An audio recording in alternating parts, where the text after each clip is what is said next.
Students 10th के 5th chapter से, ठीक है, जो ऊर्जा के स्रोत है वहाँ से आपके लिए फर्स्ट वीडियो है। और बात करें तो सबसे पहले देखिए, यहाँ स्रोत का मतलब आप समझ के चलें तो स्रोत का जो मतलब होता है, जो सोर्स होते हैं, सोर्स मतलब किसी जिस चीज़ से कोई चीज़ उत्पन्न होती है वो उसके लिए क्या होता है, सोर्स होता है। ठीक है, जैसे अगर आपको किसी चीज़ से एनर्जी प्राप्त हो रही है तो आप ये समझ के चल सकते हैं कि वो आपके लिए उस एनर्जी का क्या होगा, आपके लिए सोर्स होगा। ठीक है, यानी जहाँ से भी आपको जिस चीज़ को प्राप्त किया जा सकता है वो उसके लिए क्या होता है, सोर्स होता है। सेकेंड चीज़ बात करें एनर्जी, तो एनर्जी के बारे में आप पढ़ ही चुके होंगे 6 क्लासेज में, उससे पहले क्लासेज में आपने बात कर चुके हैं एनर्जी की, वर्क एनर्जी वगैरह, शक्ति वगैरह के बारे में। ठीक है, तो देखिए अब बात करते हैं, क्योंकि कार्य एनर्जी जो होती है वो कार्य का ही एक रूप होती है। ठीक है, तो देखिए बात करते हैं इस टाइम कि एनर्जी का यूज जो है उसके बारे में आप कह सकते हैं। तो देखिए हर चीज़ के लिए आपको एनर्जी की आवश्यकता होती है। अब एनर्जी की आवश्यकता आप देखना चाहें तो, या आप समझना चाहें तो, कोई भी चीज़ ऐसी नहीं है जिसमें आप एनर्जी का यूज नहीं करते हैं। ठीक है, तो थोड़ी सी मैं आपको जिस टॉपिक पर हम लेके जाना चाह रहे हैं उस टॉपिक की बात कर लेते हैं। देखिए एनर्जी की अगर हम बात करें तो गाड़ी के लिए एनर्जी, अगर गाड़ी चलती है तो उसके लिए भी एनर्जी चाहिए। आप अगर कोई अदर वर्क कर रहे हैं उसके लिए भी एनर्जी चाहिए। ठीक है, तो लेकिन एनर्जी जहाँ से प्राप्त हो रही है, ठीक है, वो किस चीज़ से प्राप्त हो रही है। ठीक है, क्या वो एनर्जी प्राप्त करने के लिए सही है या नहीं है, या उससे भी बेटर कुछ हो सकता है। ठीक है, तो ये चीज़ें सोचने की हैं। तो आप ऐसा कुछ सोचिए कि जिस चीज़ से हमें एनर्जी मिल रही है तो क्या वो उसी तरह की एनर्जी हमें क्या किसी दूसरी चीज़ से मिल सकती है, क्या उससे बेटर तरीके से मिल सकती है। क्या अगर आप ऐसा समझ के चलिए कि किसी आप उस एनर्जी के सोर्स को अगर आप किसी चीज़ परचेज कर रहे हैं तो क्या कोई दूसरा कोई सोर्स ऐसा हो कि वो उतनी ही एनर्जी, वैसी ही एनर्जी उससे कम रेट में आप परचेज कर सकें, उसे लाना वगैरह आपके घर तक अच्छा हो, जल्दी से आ जाए, आसानी से मिल जाए कहीं पास में।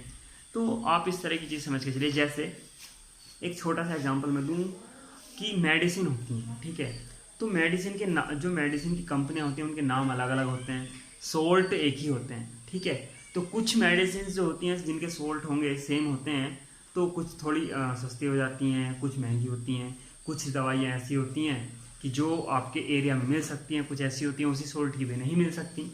तो जबकि सोल्ट सेम है, इफेक्ट सब सेम डालेंगी। ठीक है, लेकिन तो आप उसी चीज़ को मैं कहना चाह रहा हूँ कि आप ये देखिए कि आपकी जो एरिया है, एटमॉस्फेयर आपके चारों तरफ का जो लोकल क्षेत्र होता है, तो वहाँ उस साधन को यानी उस सोर्स को क्या आप आसानी से ले सकते हैं, आपके पास आसानी से आ सकता है। क्या उससे उतनी ही एनर्जी, या उससे जो आप सोर्स पहले यूज कर रहे थे एनर्जी के लिए, क्या उससे ज़्यादा वो बेनिफिट एनर्जी दे सकते हैं, यानी उससे ज़्यादा एनर्जी आपको दे सकता है।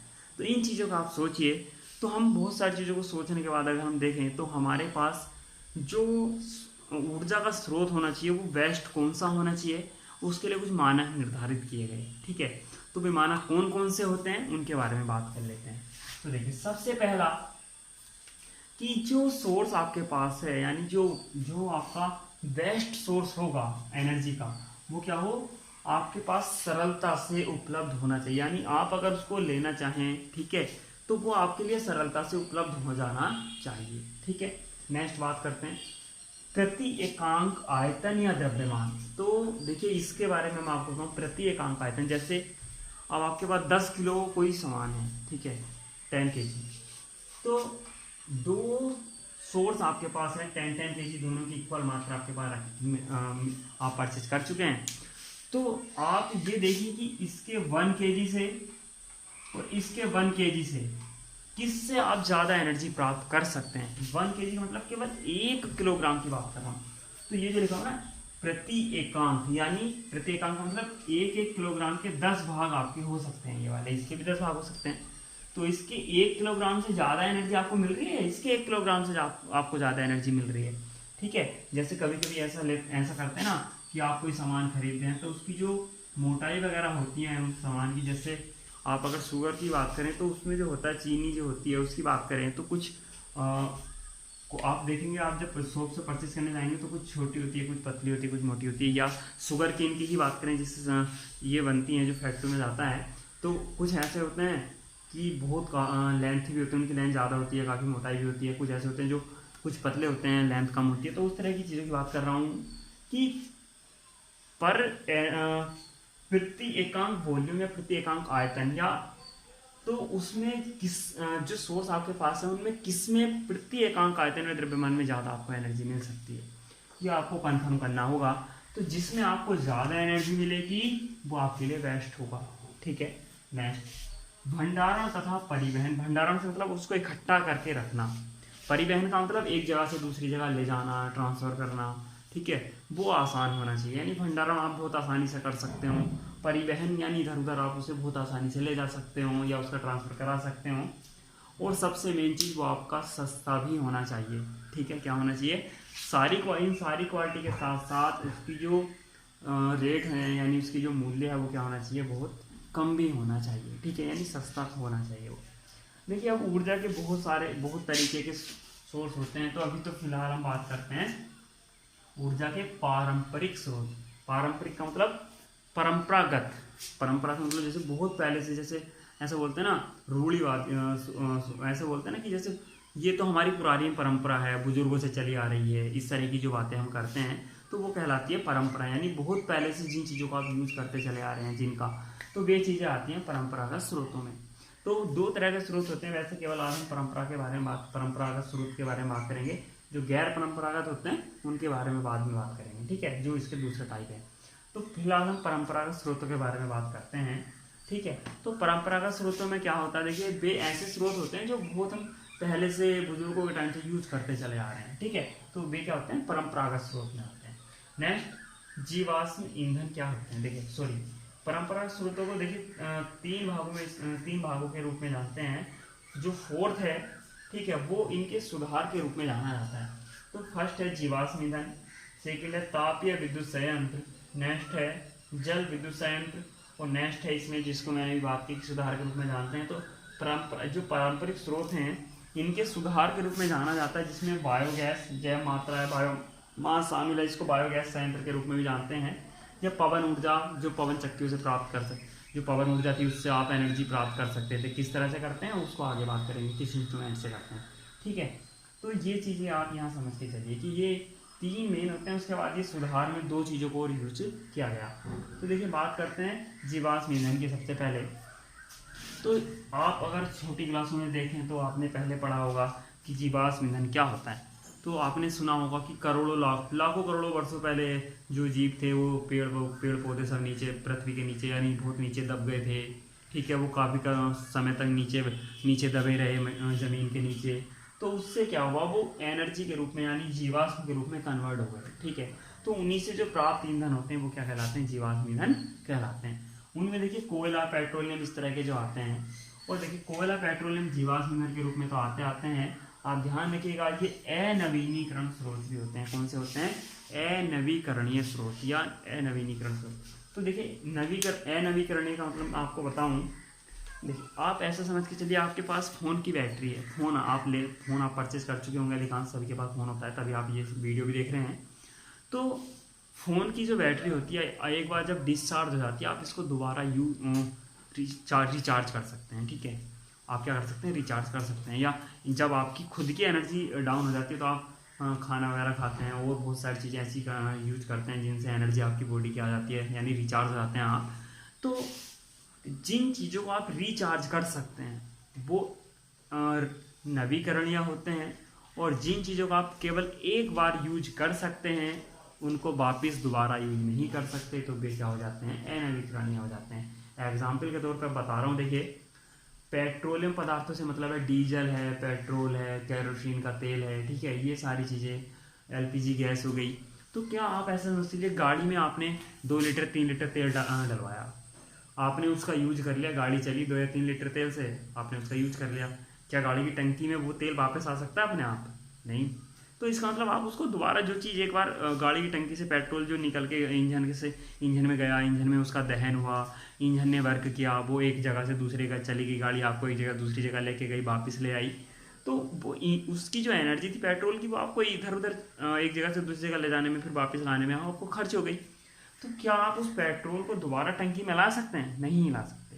ठीक है, तो ऐसी चीज़ जिनका आप एक बार अगर आपने यूज कर लिया, दोबारा उसका यूज नहीं कर सकते, तो उसको आप क्या कह सकते हैं, अनवीकरणीय कह सकते हैं। जैसे अब इस मार्कर में हम इंक डाल के चलाते हैं, तो मैंने अगर एक बार ये इंक इस तरह से इतनी जो ये लाइन खींची, इसमें इंक खर्च हो गई, तो क्या ये इंक वापस इसमें जा सकती है? नहीं, बस वेस्ट हो गई तो वेस्ट हो गई। तो ये इस तरह से क्या है कि अनवीकरणीय है। लेकिन हम ऊर्जा के स्रोतों की बात कर रहे हैं, तो ऊर्जा के स्रोत के ऊपर अब हम आके बताते हैं। तो जिन ऊर्जा के स्रोतों को आप केवल एक बार यूज कर सकते हैं, वापिस उनको रीयूज नहीं कर सकते, तो वे क्या कहलाते हैं? अनवीकरणीय स्रोत कहलाते हैं। पेट्रोल, डीजल वगैरह सब इसी में आते हैं। ठीक है, क्लियर? तो देखिए, मैंने आपको बताया कि जीवाश्म ईंधन क्या होता है। तो लाखों करोड़ों वर्षों पहले क्या होते थे, नीचे दब गए थे, उन्हीं से क्या हुआ, ये चीज़ें पेट्रोल, कोयला वगैरह सब बनना शुरू हुआ, उन्हीं का यूज हम आज कर रहे हैं, और ये अनवीकरणीय में होते हैं। और इनकी जो मात्रा वो बहुत सीमित मात्रा है। तो आप अगर दिन, जैसे आपने देखा होगा टीवी वगैरह पे बहुत एडवर्टाइजमेंट भी होते हैं कि पेट्रोल बचाइए, डीजल बचाइए, या इन चीज़ों को बचा के चलिए अपने भविष्य के लिए। तो आप उन चीज़ों को वो इसलिए बोला जाता है कि ये एक बहुत लिमिटेड मात्रा में होते हैं। अगर आप इनको लगातार इसी जिस दर से आप यूज कर रहे हैं इस टाइम, उसी दर से यूज करते रहे, तो बहुत जल्दी ये समाप्ति हो जाएंगे। आगे के लिए जो आगे नेक्स्ट पीढ़ियाँ आएंगी, ठीक है, वे कहाँ से यूज कर पाएंगे? तो इसलिए कहा जाता है कि इनको बचा के चलिए, सेव करके चलिए। ठीक है, क्योंकि इनका एक बार यूज होने पर दोबारा यूज नहीं हो सकता।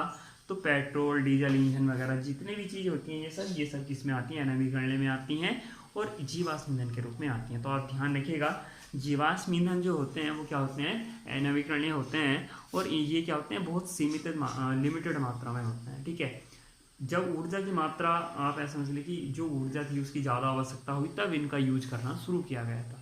ठीक है, क्लियर? इतना बात करते हैं देखिए ताप या विद्युत संयंत्र की।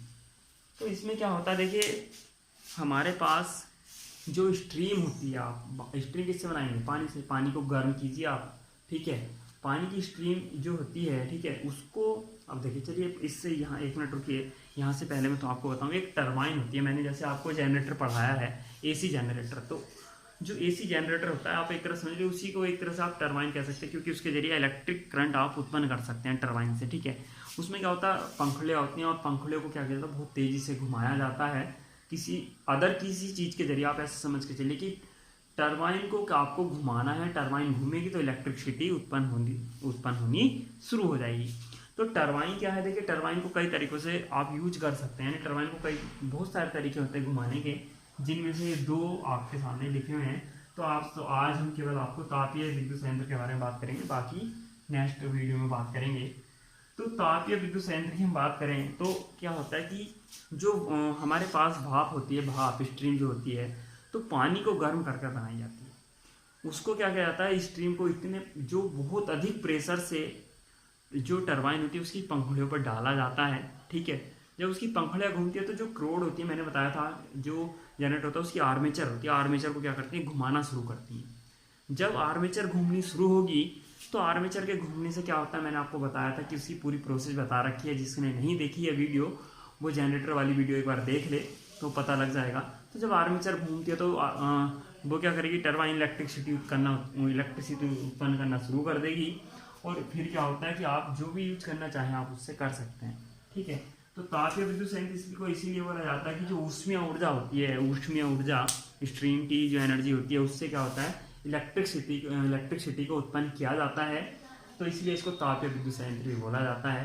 तो आई होप कि आपको आज का इतना समझ में आया हो। जो नीचे वाले दोनों टॉपिक रह गए हैं, जल विद्युत संयंत्र, जैव मात्रा है, और पवन ऊर्जा, ये नेक्स्ट वीडियो में आपको बताएंगे। तो आई होप कि आपको समझ में आया हो, और लाइक और सब्सक्राइब के साथ शेयर करना ना भूलें। Thank you.